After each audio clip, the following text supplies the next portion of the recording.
Well, you know, one of the things that's important, and you guys have already talked about this too, or alluded to it, communication. I know that with us talking to couples and we talked to thousands of couples probably over the last 30 something years, and the primary thing that people will always say is communication.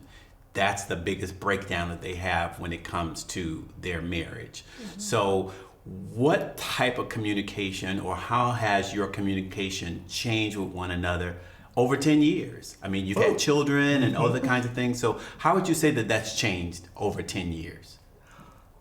I'll say it's gotten better. But okay, so I'm terrible at communication. I've only realized this until later.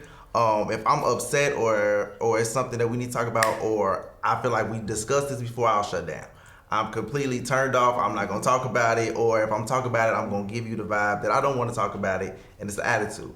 So that's always been like a hard, a hard thing. And then like I know communication with her when it comes on, she's more of, okay, we're not going to talk about it, but I'll text you about it. Or I'll write it down and we could do that. But I hate that. Cause then it's like, no, like we're adults. I just feel like we supposed to be face to face, or we supposed to do this, But that was something she felt she could express herself more about. Okay.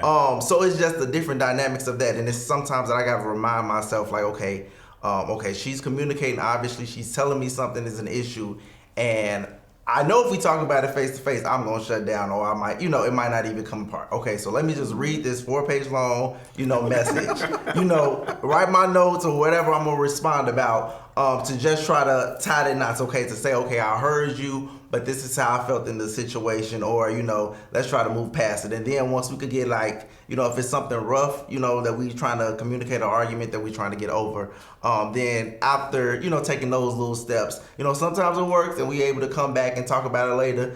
Sometimes it's one of those things that it's like, okay, we need to do this and just handle it right now. So I think it varies, but I know we've gotten better because it's like one of those things, like in order for us to continue to be together, you got to be able to communicate with each other. Okay, so Ciara, since you had to listen to him in terms of how he says his communication has changed, how have you dealt with that, and how has your own communication changed? What he said was definitely true. I am more of a texter for a couple of different reasons. One, I know if we're talking face to face and it's something I'm very emotional about, I'll probably cry, and then just probably stop talking or not say everything that I want to say. Whereas texting, I can just get it out.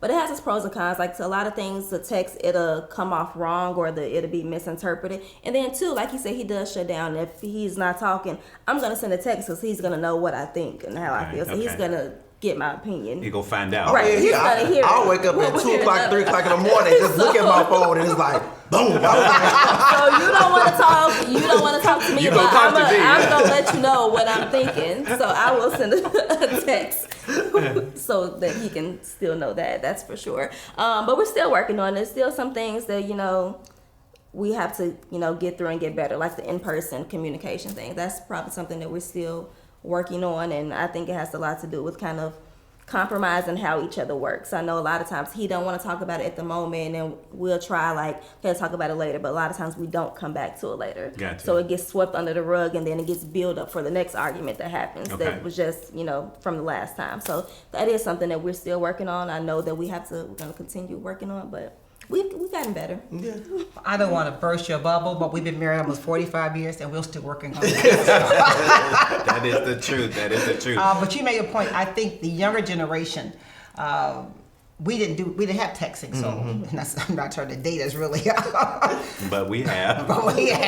But I noticed that this generation, even when we're talking to couples, do a lot of the texting. And you're right. One thing about when I text, I don't like texting, so I text to the point. People say, oh, you were just short. I'm like, no, I got to the point. I don't have the time for the smiley face and the other thing, because I don't like doing that. And so I get to the point, and you're right. Sometimes when you look at the text and you take it out of context because you're looking at it wrong because you're reading it on paper. And so I prefer the face-to-face also. But I always tell my husband, when we're arguing or debating, he hires his inner lawyer. So he comes with a lawyer to the conversation. So I'll let him explain and talk about our communication style. Well, even when she says my inner lawyer, to me, a lawyer is there to defend themselves. I am not trying to defend myself. I'm sorry. I am trying to get my point out. So, I mean, when you're a lawyer, you're trying to make sure that you have a case. I'm not bringing a case forward, but I'm pretty much like you. I'm the same type of person that I want to get it out, but then I don't want to, if I'm not ready to talk about it, then I'm just going to get quiet. And I think that that's kind of like just representative of men a lot of times. Not saying that it's the best way, it's not the best style, because I always believe that men, unlike women, because women will talk about it, blah, blah, blah, blah, blah, blah, blah. They want to get it out, okay?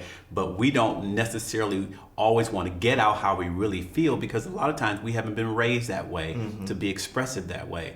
But what it does is that it causes what I call an internal volcano, because of the fact that we're holding all this stuff on the inside, and it's got to get out someplace. And unfortunately, you know, a lot of times it comes in terms of an explosive relationship with our spouse, but then that's when a man needs to always have a best friend that he can talk to.